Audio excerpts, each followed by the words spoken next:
So in the beginning, we had a straw design, definitely not stolen from Mark Rober.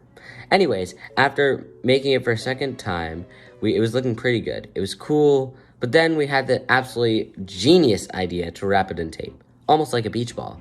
Theoretically, the tape would act as both a parachute and strengthener. When we went to test, it broke.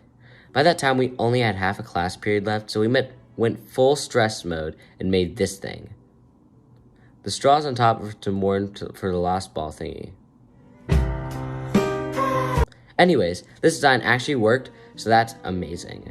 Alright, now it's number time. So D equals 5 meters because it was a 5-meter drop. Mass, including the egg, is 1.049 kilograms, and T equals 1 second. The velocity of the carriage is constantly increasing because there's a constant acceleration because, whoa, gravity.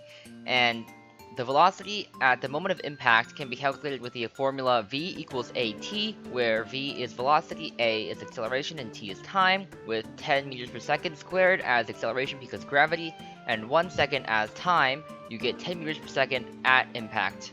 The momentum at impact can be calculated with the formula P equals m times v, where P is momentum, m is mass, and v is velocity.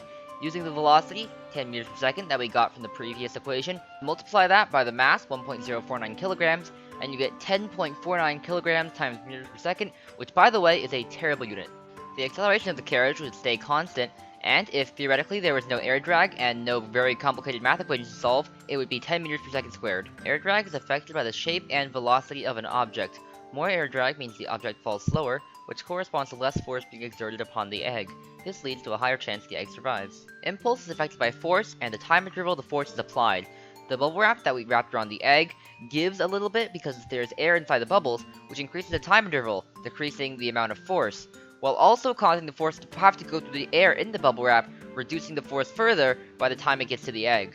The gravitational potential energy of the carrier can be calculated from the equation PE equals mgh, where PE is the gravitational potential energy, m is the mass of the carrier, g is gravity, and h is the height. We use 1.049 kilograms as mass, 10 meters per second squared as gravity, 5 meters as height, and we find that the gravitational potential energy of the carrier at 5 meters is 52.45 joules. When we compare this to the kinetic energy of the carrier right before impact, it should be almost the exact same because of the conservation of energy. And if we were to do the math, using the formula Ke equals 1/2 mv squared, where Ke is kinetic energy, m is mass, and v is velocity, and then also plugging in 1.049 kilograms for mass and 10 meters per second for velocity, we also get 52.45 joules.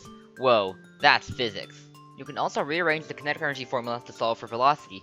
You multiply both sides by 2, divide both sides by m, and take the square root, and then you get that velocity equals the square root of 2 times kinetic energy over mass.